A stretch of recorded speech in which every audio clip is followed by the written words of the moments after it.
अन्नदाता। पग पग पर है संग तुम्हारे अन्नदाता। लहू किसानों का बन के पसीना सींचता है धरती का सीना। मेहनत का तेरी हक दिलवाने, नई तकनीक नई खोज बताने। पशुधन को गुणवान बनाना, पौध सुरक्षा को सिखलाना, खेती के सब गुर समझाने, भारत का सरताज बनाने। आठों पहर है संग तुम्हारे अन्नदाता अन्नदाता। नमस्कार, मैं शालिनी आप सभी दर्शकों का अन्नदाता कार्यक्रम में स्वागत करती हूँ। हर रोज की तरह आज भी हम कार्यक्रम में लेकर के आए हैं खेतीबाड़ी से जुड़ी हुई बहुत सी लाभकारी जानकारियां। तो चलिए सबसे पहले देखते हैं कि क्या है विशेष आपके लिए आज के कार्यक्रम में। तोरिया की अधिक उपज के लिए वैज्ञानिक बुआई तकनीक। अरहर की फसल में अच्छी पैदावार हेतु किए जाने वाले समसामयिक कार्य।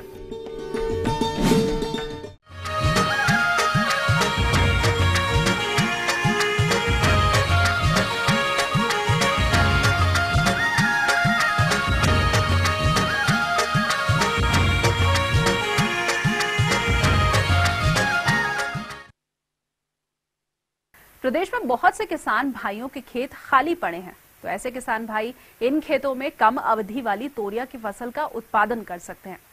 लेकिन आपको इस फसल से अधिक उत्पादन तभी प्राप्त होगा जब आप तोरिया की बुआई करते समय तकनीकी बिंदुओं पर ध्यान देंगे। तो कौन कौन से हैं ये तकनीकी बिंदु, इस विषय पर जानकारी देने के लिए हमारे बीच उपस्थित हैं भारतीय कृषि अनुसंधान केंद्र पूसा के वरिष्ठ वैज्ञानिक। तोरिया की किस्म जल्दी 80 से 90 दिन में उगने वाली होती है। इसको काटने के बाद किसान भाई अगली फसल गेहूं या सब्जी भी लगा सकते हैं। सबसे पहले किसान भाइयों को मैं एक बात बताना चाहूँगा कि जो भी उनके खेत खाली हुए हैं उनमें अच्छी तरह से नमी होनी चाहिए। नमी नहीं है तो किसान भाई उसका पलेवा कर लें। पलेवा करके 2 या 3 बार खेत की जुताई करके अच्छी तरह समतल बना लें। खेत में किसी प्रकार वर्षा होने के कारण पानी नहीं रुकना चाहिए। पानी रुकने की स्थिति में फसल मर जाएगी। अतः किसान भाई समतल कर लें और मेड़बंदी करें।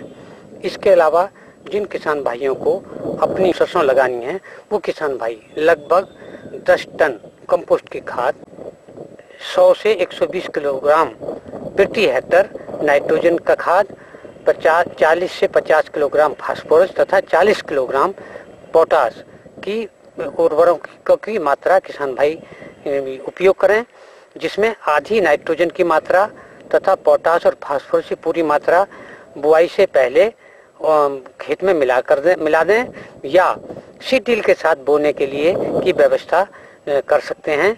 खाद में मिलाने के बाद किसान भाई जब बुआई करें तो बीज का सिलेक्शन अच्छी तरह करें। बीज की उचित किस्में कौन कौन सी हैं मैं इसके बारे में किसान भाइयों को बताऊंगा। सबसे पहले एक भवानी किस्म है, दूसरी किस्म है RTU TS 17। किसान भाई दोनों किस्म 80 से 90 दिन में पकने वाली हैं और लगभग 10 से 12 कुंटल प्रति हेक्टर किसानों को उपज देने वाली हैं। तीसरी किस्म है PT 303 और पांचाली। ये दोनों किस्में 90 से 100 दिन में पकने वाली हैं और इनकी भी पैदावार 11 से 12 कुंटल प्रति हेक्टर है। किसान भाई बीज सरकारी संस्था से खरीदें या किसी यूनिवर्सिटी से खरीदें और बीज हर तरह स्वस्थ होना चाहिए, कटा पिटा और फफूंदी लगा ना हो। किसान भाई बीज की बुआई करने से पहले कार्बेंडाजिम या थीरम या कैप्टाप किसी भी एक फफूंदी नाशक दवाई से लगभग 2 से 2.5 ग्राम प्रति किलोग्राम के हिसाब से अच्छी तरह बीज उपचारित करें। उपचार करने के बाद लगभग 5-6 घंटे किसान भाई बीज को छाया में सुखाएं। छाया में सूखने के बाद किसान भाई खेत में उसकी बुआई करें। खेत में बुआई करने के लिए मैं किसान भाइयों से आग्रह करूंगा, निवेदन करूंगा कि किसान भाई छिटकाव विधि न अपनाएं। पंक्तियों में बोने की व्यवस्था करें, हल्के पीछे कोड़ में या ट्रैक्टर के साथ, स्टील के साथ बुआई कर सकते हैं। इसके साथ किसान भाइयों को मैं एक बात और बताऊंगा कि पंक्ति से पंक्ति की दूरी 30 सेंटीमीटर, पौधे से पौधे की दूरी 10 सेंटीमीटर रखें। इस प्रकार किसान भाई लगभग 2 किलोग्राम प्रति एकड़ या 5 किलोग्राम प्रति हेक्टर के हिसाब से बीज की दर रहेगी। दूसरा, खरपतवार नियंत्रण। यदि किसानों के पास अपनी व्यवस्था है निराई करने की, तो खुरपी द्वारा 15-20 दिन बाद उसकी खरपतवार निकालें। नहीं तो किसान भाई बुआई करने के 2 दिन के बाद उसमें पेंडिमेथालिन नामक, जिसको हम स्टाम्प भी बोलते हैं, उसकी 3.3 लीटर प्रति हेक्टर के हिसाब से दवाई 500 से 600 लीटर पानी में मिलाएं और मिलाकर उसको छिड़काव करें और छिड़काव करते हुए पीछे की तरफ हटें, जिससे दवाई की फिल्म जमीन की लेयर पर, स्तर पर बन जाए। इस प्रकार किसान भाई अपने खरपतवार नियंत्रण कर सकते हैं। अब किसान भाइयों को समस्या आती है सिंचाई की। सिंचाई किसान भाई फूल आने के समय पर एक सिंचाई किसान भाई अवश्य दें और किसान भाई आधी मात्रा जो नाइट्रोजन की बची है वो जब पहली सिंचाई या फूल आने के समय पर जब सिंचाई दें तब उसमें उपरिवेशन के रूप में किसान भाई दें। तो ये थी कुछ उपयोगी जानकारियां। अब लेंगे एक छोटा सा ब्रेक, जल्द हाजिर होंगे। अरहर की फसल में अच्छी पैदावार हेतु किए जाने वाले समसामयिक कार्य।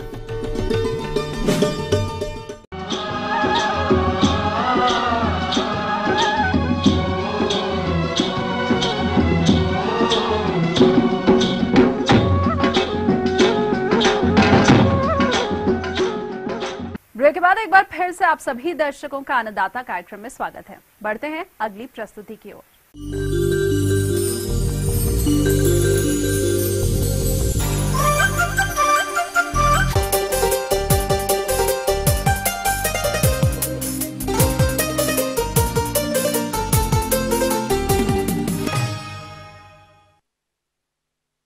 जिन किसान भाइयों ने सितंबर में अरहर की बुआई समय पर की होगी तो उनकी फसल इस समय बढ़वार की अवस्था में होगी और इस अवस्था में आपको फसल में कुछ समसामयिक कार्यों को करने की जरूरत होती है।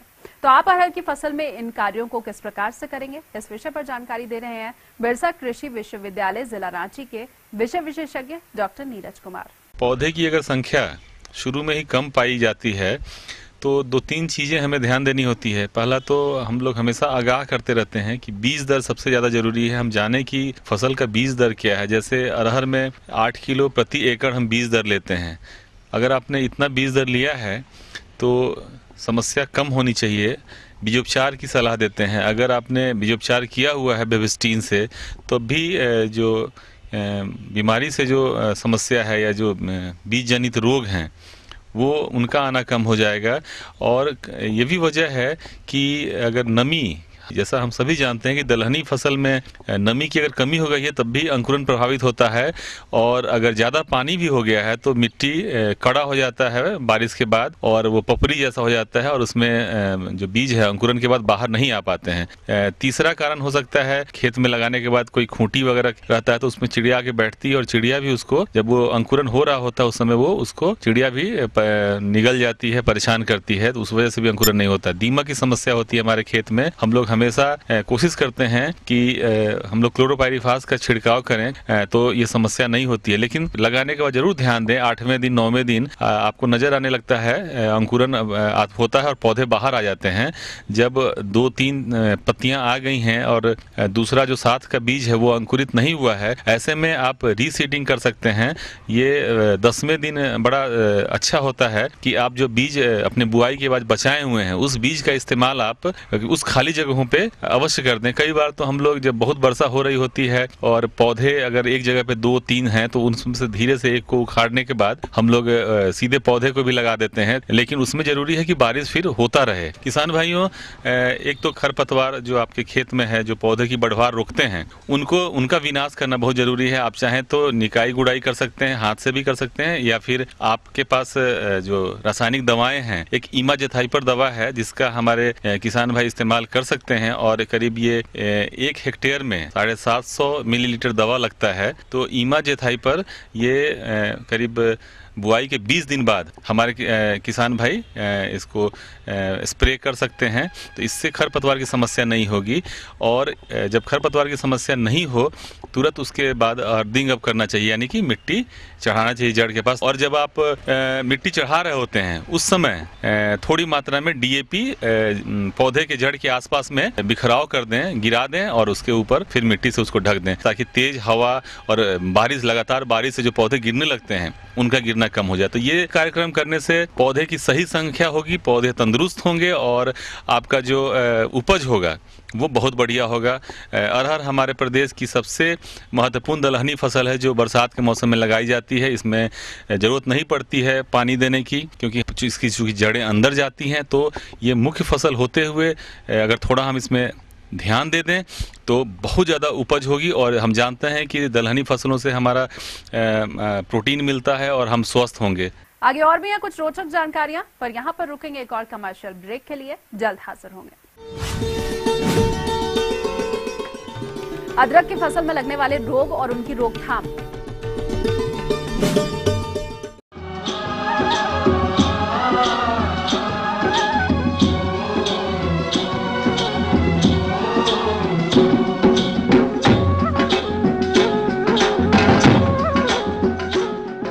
ब्रेक के बाद आप सभी दर्शकों का एक बार फिर से स्वागत है, और चलिए अब रुख करते हैं अगली कड़ी की ओर।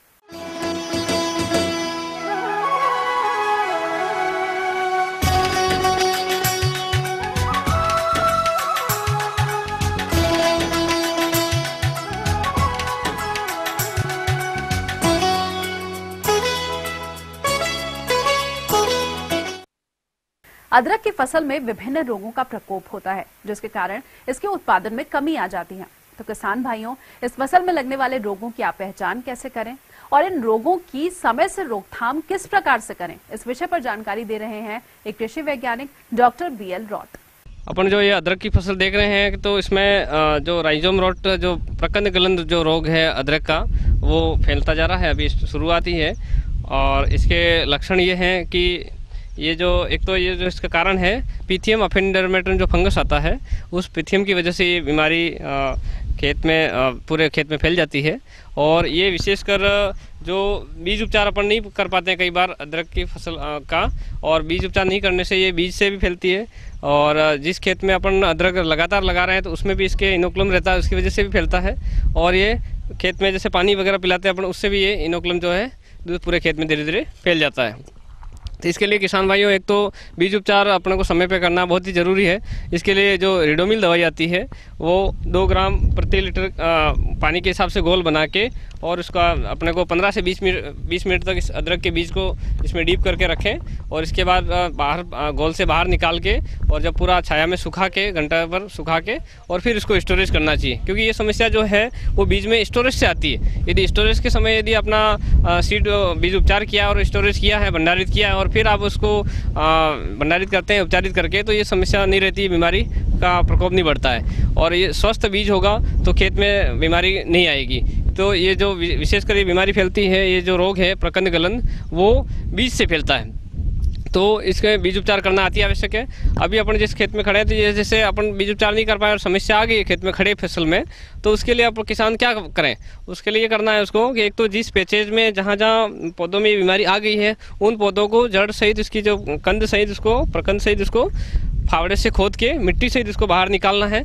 और ये जो रिडोमिल नाम से जो दवाई आती है, रिडोमिल एम, इसमें ये आपके 2 दवाइयों का मिक्सचर है, मेटालेक्सिल और मेनकोजेब। मेटालेक्सिल 4% है, मेनकोजेब 64% है।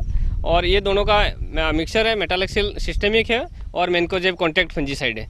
तो ये इसका स्प्रे अपन को 2 ग्राम प्रति लीटर के हिसाब से घोल बना के उसको जो पूरे खेत में जहाँ अपने को स्प्रे करना है। इसके अलावा जो आपके जो 4 ग्राम प्रति लीटर पानी के हिसाब से घोल बना के उसका ड्रेंचिंग करना है खेत में। मतलब उसको थोड़ी नोजल लूज कर दें और हल्का हल्का धार या मगे से पौधों को पिला दें, या इरिगेशन वाटर के साथ भी अपन इसको 4 ग्राम प्रति लीटर के हिसाब से घोल बना के उसको खेत में भी इरिगेशन सिंचाई के पानी के साथ भी दे सकते हैं। तो जिससे ये इनोकुलम जो है वो दूसरों पौधों में नहीं फैलेगा। और इसका स्प्रे करने से जहाँ कहीं कहीं पत्तों में दाग पड़ रहे हैं, कहीं कहीं पत्तों में ये पीले पीले दाग पड़ रहे हैं, धब्बे पड़ रहे हैं, तो ये जो कॉन्टैक्ट फंजीसाइड है मैनकोजेब, उसकी वजह से उससे ये कंट्रोल कर लेगा इसको। और इसके प्रकार ये लीफ स्पॉट भी नहीं आएगा, इसमें पत्ती धब्बा रोग कहते हैं इसको, वो भी नहीं आएगा। और जो रूट रोट राइजोम रोट जो है, प्रकंद गलन रोग है, वो भी कंट्रोल हो जाएगा। और 15 दिन बाद यदि आवश्यक समझे तो एक स्प्रे अपन रिपीट कर सकते हैं। बाकी ये बहुत ही अच्छा फंजीसाइड है और ये 100% इसमें कंट्रोल हो जाएगा समय पे। यदि अपन इस स्टेज में, यदि अपन जैसे स्टार्ट में अपने को कहीं बीमारी दिख गई और टाइमली यदि स्प्रे कर दिया, ड्रेंचिंग कर दिए, तो ये बीमारी आगे नहीं फैलेगी। के भी ले सकते हैं बीज उपचार के लिए। ट्राइकोडर्मा 10 ग्राम प्रति लीटर पानी के हिसाब से घोल बना के और उसको आधे घंटे तक इसको डीप करके और फिर आप बीज उपचारित करके और इसको अदरक को लगाएं, तब भी ये बीमारी का प्रकोप नहीं बढ़ेगा। और आप खड़ी फसल में भी इसका ड्रेंचिंग कर सकते हैं ट्राइकोडर्मा का। तो ट्राइकोडर्मा जब ये इसमें जो फफूंद है तो ये पीथियम को इनहिबिट करती है सॉइल में, तो इसलिए ये बीमारी को कंट्रोल करती है।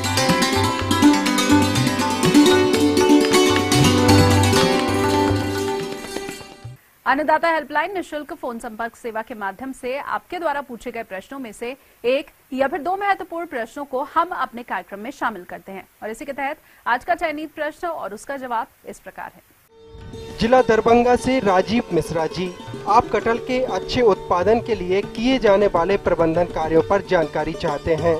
तो राजीव जी, आपकी जानकारी हेतु प्रस्तुत है कार्यक्रम का यह अंश।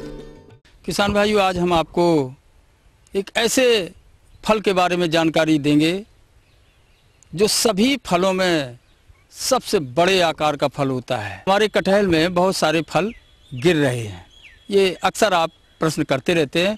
हम आज आपको स्पष्ट रूप से दिखाना चाहते हैं और बताना चाहते हैं। कटहल को हम लोग मोनोसियस प्लांट कहते हैं। मोनोसियस का मतलब एक ही पौधा है, उसमें फूल और फल अलग अलग हैं। नर और मादा फूल अलग अलग पाए जाते हैं। नर फूल 1 सप्ताह 10 दिन तक जिंदा रहता है और इसके बाद नीचे गिर जाता है। उसका काम केवल पॉलिनेशन के लिए होता है। हम उदाहरण के लिए आपको दिखाना चाहते हैं। ये देखें फल, ये फल आया था, ये फल आया था, ये दोनों नर हैं। ये देखें, ये दोनों नर है, काला पड़ के नीचे गिरा जा रहा है। इसके ऊपर भी देखें, ये ऊपर ये सारे पॉलन ग्रेन्स हैं, ये इसमें भी ये सब आगे गिर जाएंगे। ये जो मादा फूल हैं जिनमें फल बना हुआ, देखें छोटा डंठल और मोटा डंठल, ये सारे मादा फूल है जो फल के रूप में तैयार हो रहे हैं। इसलिए आप आगे से ध्यान रखें कि जो कटहल है उसमें जो फल गिरते हैं वो नर फूल होते हैं, वो मादा फल नहीं होते हैं। दूसरा किसान भाइयों, कटहल में एक और सबसे जो महत्वपूर्ण समस्या रहती है वो रहती है CN रेशो की, कार्बोहाइड्रेट नाइट्रोजन रेशो। नाइट्रोजन हम देते हैं ऊपर से, पौधे अपने अंदर उपापचय क्रिया के माध्यम से कार्बोहाइड्रेट की मात्रा तैयार करता है। जब कटहल का पेड़ बहुत स्वस्थ होता है, बहुत हरा भरा है, लेकिन फूल और फल नहीं देता है, तो उस स्थिति में हमें CN रेशो को मेंटेन करना पड़ता है। वो कैसे मेंटेन होता है? उसके लिए हम हर अल्टरनेट ईयर पे बीज की करीब 20 से 25% शूट्स को, शाखाओं को छांटकर निकाल देते हैं, ताकि जो ज़्यादा नाइट्रोजन पौधा ले रहा है उस नाइट्रोजन की मात्रा रुके। जो उसकी शाखाएं बढ़ने में, पत्ती बढ़ने में, इनमें जो नाइट्रोजन लग रही है वो मात्रा रुके और ये नाइट्रोजन का कन्वर्जन हो कार्बोहाइड्रेट में। कार्बोहाइड्रेट को कहते हैं हम पौधे के अंदर की गर्मी। जितनी गर्मी होगी उतनी ज़्यादा उसमें फूल और फल आएंगे। इसलिए किसान भाइयों, कटहल के पेड़ में अल्टरनेट ईयर पे 20 से 25% प्रूनिंग करनी चाहिए। तीसरी बात किसान भाइयों, चूंकि जब इतना बड़ा फल है तो आप जानते हैं कि कटहल का उत्पादन भी 2 से 2.5 कुंटल तक प्रति पौधे प्राप्त होता है। आप देखें कि इसमें जड़ से फल लगना शुरू हो गया है और इसी तरह से शाखाओं में ऊपर बड़े बड़े जितनी भी शाखाएं हैं, कहीं से भी इसका फल आ जाता है। आप देखते हैं आम में केवल बाहर की सूट्स में एपिकल बियरिंग होती है, टर्मिनल बियरिंग होती है, सब और बाहर से दिखाई देते हैं। लेकिन कटहल में हमें ये नहीं पता चलता है कि किस पौधे में फल आएंगे और किस पौधे में फल नहीं आएंगे, क्योंकि इसमें बियरिंग जो होती है वो एडवेंटिसस होती है, छिपी हुई बियरिंग होती है। जब फूल आ जाता है तभी पता चलता है, जब फल आ जाता है तभी पता चलता है। ऐसी स्थिति में जरूरी है कि पौधे की देखरेख उसी तरह से की जाए जिस तरह से हम आम और क्या करते हैं। किसान भाइयों के जिस तरह से कटहल का फल बड़ा होता है, अधिक उत्पादन देता है, उसी तरह से इसके दुश्मन भी हजार होते हैं। एक बहुत हानिकारक कीड़ा इसका, जिसको हम कहते हैं मैंगो मिली बग। किसान भाइयों, इस कीड़े से बचाव अवश्य करना चाहिए। इनको मारने के लिए अब हमें कॉन्टैक्ट पेस्टिसाइड की ज़रूरत पड़ेगी, जिसके अंतर्गत जैसे मोनोक्रोटोफास है। 1 मिलीलीटर 1.5 मिलीलीटर दवा प्रति लीटर पानी की दर से इस पेड़ में कम से कम 15-20 लीटर पानी लग जाएगा। 15-20 लीटर का घोल बनाकर अब पूरे पेड़ को उस दवा से भिगो दीजिए, ताकि कीड़े के संपर्क में आए और ये कीड़ा मर जाए या भाग जाए, तो हम अपनी फसल को बचा लेंगे। चौथी बात किसान भाइयों, फल लग रहा है, बहुत बड़ा फल है। अब इसकी पानी की आवश्यकता, नियमित इसकी पानी की ज़रूरत पड़ेगी। इसलिए जहाँ कटहल का बगीचा हो, जहाँ कटहल का पेड़ लगा हो, सप्ताह 10 दिन के अंतराल पर हल्की सिंचाई करते रहिए। अगर सिंचाई की मात्रा को आपको कम करना है तो फिर आप मल्चिंग कर दीजिए। पुआल या घास की 4 इंच मोटी तय से उसकी चारों तरफ जहाँ तक उसकी छाया है, इस जमीन को ढक दीजिए।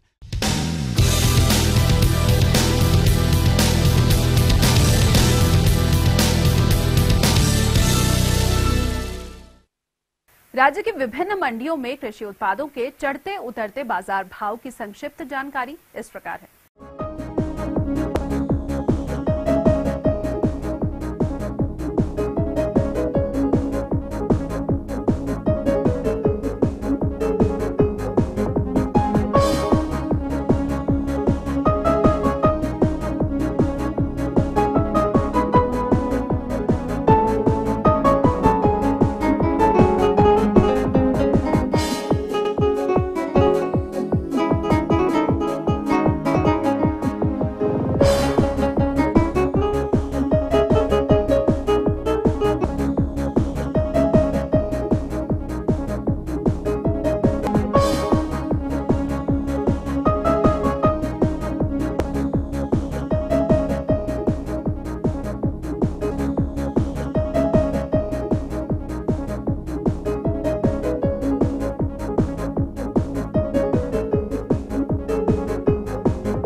और आइए आप देखते हैं कल दिखाए जाने वाले कार्यक्रम की मुख्य झलकियां। फूल गोभी से अधिक उत्पादन के लिए फसल में किए जाने वाले प्रबंधन कार्य, बायोगैस संयंत्र का महत्व और निर्माण विधि पर जानकारी। हम ये उम्मीद करते हैं कि आज का कार्यक्रम आप सभी दर्शकों के लिए उपयोगी रहा होगा। किसान भाइयों, अन्नदाता आपकी सेवा के लिए संकल्परत है। कृषि संबंधित समस्या और सुझावों के लिए आप हमें इस पते पर संपर्क कर सकते हैं। प्रोड्यूसर अन्नदाता, ETV Bihar Jharkhand, Ramoji film city, Hyderabad 501512। साथ ही आप हमें ईमेल भी कर सकते हैं। हमारा ईमेल आईडी है annadatabihar@etv.co.in। इसके अलावा आप हमें निःशुल्क हेल्पलाइन नंबर 180010845999 पर सोमवार से शनिवार सुबह 10 से शाम 4 बजे के बीच संपर्क कर सकते हैं। तो फिलहाल अन्नदाता की पूरी टीम को दीजिए इजाजत। कल फिर से इसी समय आपसे मुलाकात होगी कृषि संबंधित कुछ और रोचक जानकारियों के साथ। नमस्कार।